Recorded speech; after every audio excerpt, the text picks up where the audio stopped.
बघ, शेवटी तू इथे पोहोचलासस. तुला वाटला असेल हा व्हिडिओ तुझ्या स्क्रीनवर सहज आला आहे, पण नाही बाळा. आज तुझ्या घराविषयी अत्यंत महत्वाची गोष्ट सांगण्यासाठी मी तुला इथे आज ओढून आणलं आहे.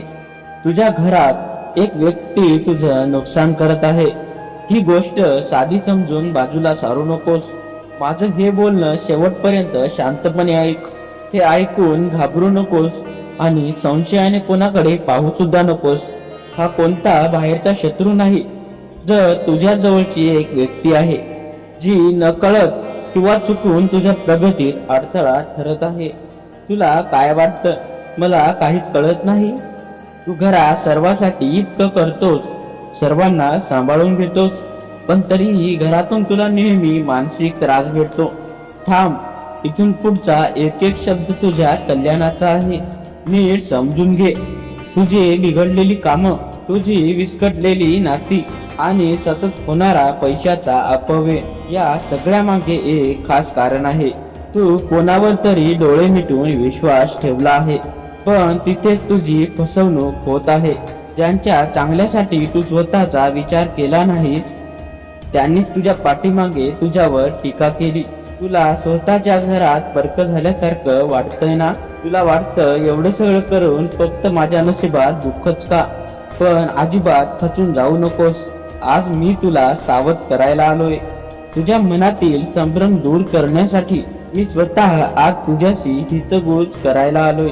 माझं हे बोलणं अर्धावर सोडू नकोस, कारण यातच तुझ्या पुढच्या सुखाचा मार्ग लपला आहे. बाळा, लोकांनी तुझ्या चांगुलपणाचा खूप गैरफायदा घेतला आहे. तू ज्यांना आपलं मानलं त्यांनी तुझे पाय ओढण्याचा प्रयत्न केला, पण आता काळजी करू नकोस, कारण जोपर्यंत मी आहे तोपर्यंत तुझा बालही बाका होणार नाही. तुझ्या घरातील ही नकारात्मकता आणि त्या व्यक्तीचा प्रभाव मी स्वतः दूर करणार आहे. हा माझा तुला शब्द आहे. फक्त मनापासून याकडे लक्ष दे. तू फक्त कोणावरही आंधळा विश्वास ठेवणे बंद कर आणि स्वतःचे निर्णय विचार करून घे. तुझ्या कष्टाचं फळ तुला मिळालं नाही म्हणून निराश होऊ नकोस. त्या व्यक्तीने केलेले अडथळे आता संपणार आहेत. आज या क्षणी मी तुला एक शब्द देतोय. तुझ्या घरातून सर्व त्रास आणि गरिबी कायमची नष्ट होईल. परिस्थिती कितीही कठीण असली तरी ती बदलणार आहे. आजचा हा कठीण काळ उद्याच्या सुखाची नांदी आहे. तू फक्त एक पाऊल विश्वासाने पुढे टाक. बाकीचे 10 पाऊल मी तुला सावरून धरण्यासाठी पुढे येईल. तुझ्या घरात, तुझ्या संसारात माझं अस्तित्व तुला आता प्रकर्षाने जाणवेल.